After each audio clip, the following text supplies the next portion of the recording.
Hello, आप सभी का अनु हिंदी एकेडमी में स्वागत है। और आज हम लेकर आए हैं उकारांत और ऋकारांत पुल्लिंग का रूप। इसके पहले हमने आकारांत, आकारांत और इकारांत का रूप कर लिया है। आज से पुल्लिंग का संज्ञक रूप कंप्लीट हो जाएगा, यानी कि आपको इतने रूप तैयार कर लेंगे तो पुल्लिंग का कोई भी रूप बनेगा तो आप कर लेंगे। तो हम शुरू करते हैं। तो आज हम लेकर आए हैं उकारांत पुल्लिंग गुरु का रूप, जिसमें विभक्तियाँ 7 हैं और सभी में यही रहता है।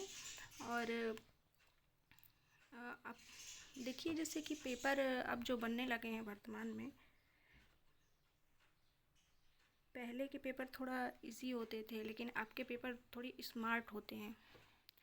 तो आप लोग भी थोड़ा स्मार्ट स्टडी कीजिए, सूक्ष्म चीज़ों का ध्यान दीजिए, क्योंकि आप पढ़े रहते हैं, आता रहता है, फिर भी पेपर में वो गलत हो जाता है, क्योंकि कुछ सूक्ष्म चीज़ें उसमें छिपी होती हैं और आप उस पर ध्यान नहीं देते हैं और गलत हो जाता है। चलिए तो स्टार्ट करते हैं। एक वचन गुरु का रूप। गुरुः गुरुम गुरुड़ा गुरुवे गुरोः गुरो गुरौ। हे गुरु। फिर से, गुरुः गुरुम गुरुड़ा गुरुवे गुरोः गुरोः गुरौ। हे गुरु गुरो। गुरुः गुरुम गुरुड़ा गुरुवे गुरोः गुरोः गुरौ। हे गुरो। गुरुः गुरुम गुरुड़ा गुरुवे गुरोः गुरोः गुरौ। हे गुरो।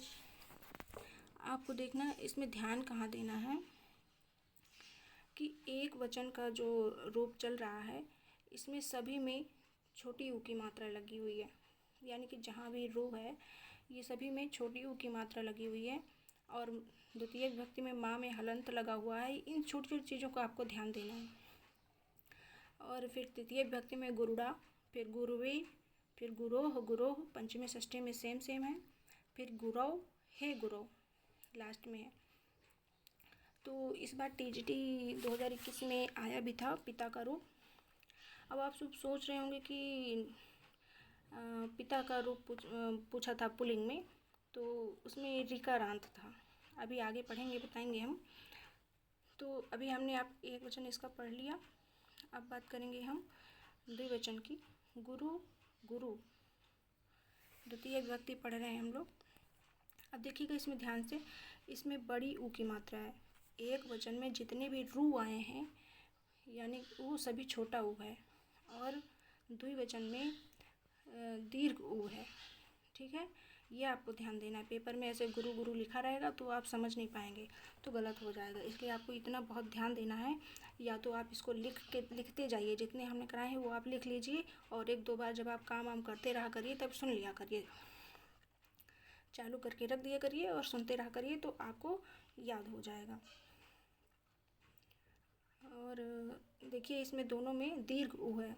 द्विवचन के दोनों में दीर्घ ई है। गुरु गुरु, गुरुभ्याम गुरुभ्याम गुरुभ्याम, गुरुवोः गुरुवोः, हे गुरु। अब इनमें सभी में दीर्घ है, यानी कि द्विवचन का जो रूप है इसमें सभी में दीर्घ ऊ है। और अब बात करेंगे बहुवचन की।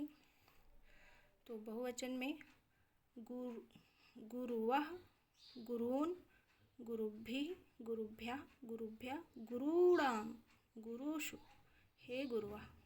गुरुः गुरुं गुरुभिः गुरुभ्यः गुरुभ्यः गुरूणां गुरुषु, हे गुरुवः। गुरुवः गुरून् गुरुभिः गुरुभ्यः गुरुभ्यः गुरूणां गुरुषु, हे गुरुवः। गुरुवः गुरून् गुरुभिः गुरुभ्यः गुरुभ्यः गुरूणां गुरुषु, हे गुरुवः। अब आपको देखना, इसमें पढ़ते समय आपको ध्यान देना है कि पहले देखिए गुरुवः है। द्वितीय विभक्ति पेपर में पूछा भी जाता है ज़्यादातर, द्वितीय विभक्ति बहुवचन। तो आप इसमें ध्यान दीजिएगा कि इसमें बड़ा रू है और नाम में हलंत लगा है। इसलिए जब आप पढ़िए, जब आप रूप याद कीजिए, तब आप बिल्कुल उसी तरीके से पढ़िए जो लिखा हुआ है। यानी कि गुरून, ऐसे पढ़िए, गुरून, गुरुभिः, गुरुभ्यः, गुरुभ्यः, गुरूणां, गुरुषु, हे गुरुवः। तो ऐसे आप अगर हैबिट्स बनाए रहेंगे अपने बोलने की, तो पेपर में आपको ध्यान रहेगा कि कहाँ पर दीर्घ है और कहाँ पर लघु है। तो अब आप देखिए कि द्वितीय विभक्ति गुरून में यानी कि दीर्घ ऊ है, और तृतीय विभक्ति में लघु ऊ है यानी कि छोटा ऊ, और गुरुभ्यः, गुरुभ्यः में भी छोटा ऊ है, और गुरूणाम इसमें दीर्घ ऊ है, और फिर सप्तमी विभक्ति में भी छोटा रू है यानी कि लघु ऊ। इसको हम पढ़ेंगे गुरुषु और हे गुरुआ। इस तरीके से कंप्लीट हुआ। एक बार हम फिर से इसको रिवाइज कर लेते हैं। गुरुआ, ये ऊपर आपको देखना है इसमें हलंत लगा हुआ है, इसमें गुरु और बहुवचन में गुरुआ है, इतना आपको ध्यान देना है। तो शुरू करते हैं। गुरुः गुरुं गुरुडा गुरुवे गुरोः गुरोः गुरौ हे गुरौ। गुरुः गुरुं गुरुडा गुरुवे गुरोः गुरोः गुरौ हे गुरौ। गुरु गुरु गुरुभ्यां गुरुभ्यां गुरुभ्यां गुर्वोः गुर्वोः हे गुरु। बहुवचन गुरुवः गुरून् गुरुभिः गुरुभ्यः गुरुभ्यः गुरूणां गुरुषु हे गुरुवः। गुरुवः गुरून् गुरुभिः गुरुभ्यः गुरुभ्यः गुरूणां गुरुषु हे गुरुवः। ठीक है। अब बात करते हैं ऋकारांत पुल्लिंग पिता का रूप। अब आप देख रहे हो कि पिता लिखा हुआ है, पिता संज्ञक रूप, तो पिता में तो ता है, फिर इसको ऋकारांत क्यों बोलते हैं? तो संस्कृत में इसको पिता को ऋकारांत संज्ञक के रूप में माना जाता है, यानी कि ऋकारांत होता है। तो पिता का रूप शुरू करते हैं।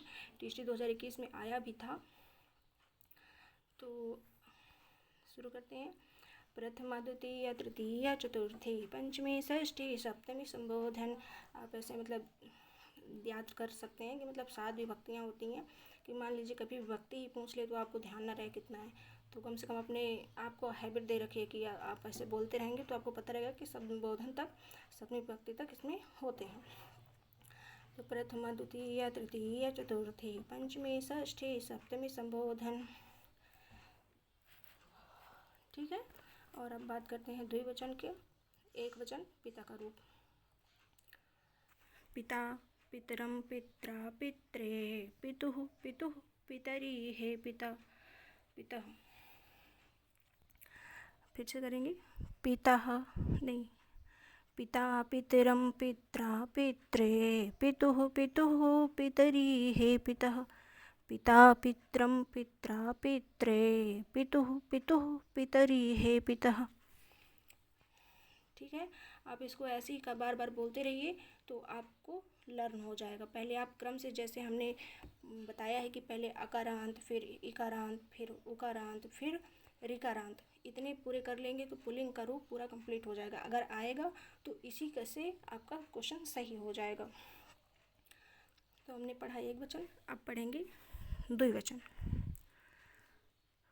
पितरौ पितरौ पितृभ्यां पितृभ्यां पितृभ्यां पित्रोः पित्रोः हे पितरौ। पितरौ पितरौ पितृभ्यां पितृभ्यां पितृभ्यां पित्रोः पित्रोः हे पितरौ। तो आपको द्विवचन का ज़्यादातर पूछता नहीं है, लेकिन आपको ध्यान रखना है कि कभी कभी तीनों पूछ लेता है। जैसे कि मान लीजिए पिछली बार पेपर में आया था सप्तमी विभक्ति या षष्ठी विभक्ति का आया था, तो तीनों पूछ लिया था कि पितरी पित्रोः पितृषु, ऐसा पूछा था, निम्नलिखित में से कौन सा सही है। तो ऐसे तीनों क्रम से दिए थे ऑप्शन बना बना के। तो आपको ये ध्यान रखना है कि द्विवचन में पितरौ पितरौ पितृभ्यां पितृभ्यां पितृभ्यां पित्रोः पित्रोः, यानी कि आपको ये याद रखना है कि पितरौ होता है, फिर पितृभ्यां होता है, फिर पित्रोः होता है, और सप्तमी संबोधन में तो वही रहता है जो पहले पहले होता है। तो आपको 3 शब्द इसके याद रखने हैं, पितरौ, पितृभ्याम और पित्रोः। 2 बार पितरौ, 3 बार पितृभ्याम और 2 बार पित्रोः। और अब बात करेंगे बहुवचन की। पितरः पितॄन् पितृभ्यः पितृभ्यः पितृभ्यः पितॄणां पितृषु हे पितरः पितरः पितॄन् पितृभिः पितृभ्यः पितृभ्यः पितॄणां पितृषु हे पितरः। तो हमने बहुवचन रूप पढ़ा भी, तो आप देख लीजिए इसमें कि इसका जो द्वितीय विभक्ति है वो दीर्घ री है, दीर्घ री। ठीक है, तो आप इसको पितॄन् ऐसे पढ़ेंगे, हलंत भी लगा हुआ है, और फिर बाद में इसमें छोटी री है पितृभ्यः में। फिर उसके बाद आप षष्ठी विभक्ति में देखिएगा, यहाँ भी पितॄणाम है। आपको ये ध्यान रखना है कि यहाँ पर दीर्घ री है, क्योंकि संस्कृत में दीर्घ री भी चलता है। पितृषु और हे पितरः, इस तरीके से हमने पुल्लिंग का रूप कंप्लीट कर लिया है। और अब कोई भी रूप बनेगा, जैसे कि उकारांत बनता है तो भानु का है, साधु का है, तो उसी तरह बनेगा जैसे कि गुरु का है। और जैसे बालक का हमने पढ़ा था आकारांत है, तो आकारांत कोई भी रूप है, राम का है, जैसे बालक का हमने आपको कराया था, तो बालका बालकम बालकेन बालकाय बालकात बालकश बालके हे बालका, जैसे ये वाला बना था, उसी तरह अब कोई भी आकारांत होगा, जैसे कि राम का ले लीजिए, रामः रामम रामेण रामाय रामात रामस्य रामे ही रामा, मतलब लास्ट की जो चीज़ है वही चेंज होगी और पहले जो है वो बदल जाएगा। पहला जो है जैसे कि रामा है, जैसे रामा है तो उसी तरीके से बालका हो जाएगा, रामम है तो बालकम हो जाएगा, रामेण है तो बालकेन हो जाएगा, रामाय है तो बालकाय हो जाएगा, रामात है तो बालकात हो जाएगा, रामस्य है तो बालकस्य हो जाएगा। इसी तरह सारे रूप बनेंगे, यानी कि आप एक एक रूप कंप्लीट कर लेंगे जितने हमने कराए हैं। तो अब इससे संबंधित कोई भी रूप बनेगा तो आप कर ले जाएंगे। बस आपको सूक्ष्म चीज़ें ध्यान देनी है कि अगर पेपर स्मार्ट बने तो आप लोग भी स्मार्ट बने और स्मार्ट पढ़ाई कीजिए, यानी कि सूक्ष्म चीज़ों का ध्यान रखिए, क्योंकि मेहनत बहुत करते हैं, पढ़ते भी बहुत हैं, लेकिन जब पेपर देते हैं तो क्वेश्चन आता हुआ भी गलत हो जाता है। यही सारी गलतियाँ छोटी छोटी होती हैं जो हमें सिलेक्शन से बाहर कर देती हैं। तो हमें इन सारी चीज़ों के बारे में नॉलेज है, क्योंकि हम ये सब कुछ करके आए हैं, हम भी ये सारी चीज़ों से गुजरे हैं। तो इसलिए अब हम आगे मिलेंगे नेक्स्ट क्लास में, जिसमें हम स्त्रीलिंग के रूप आकारांत, इकारांत, उकारांत, ऋकारांत कंप्लीट करेंगे। आप स्त्रीलिंग के कर लेंगे तो स्त्रीलिंग का कोई रूप बनेगा तो आप कर ले जाएंगे।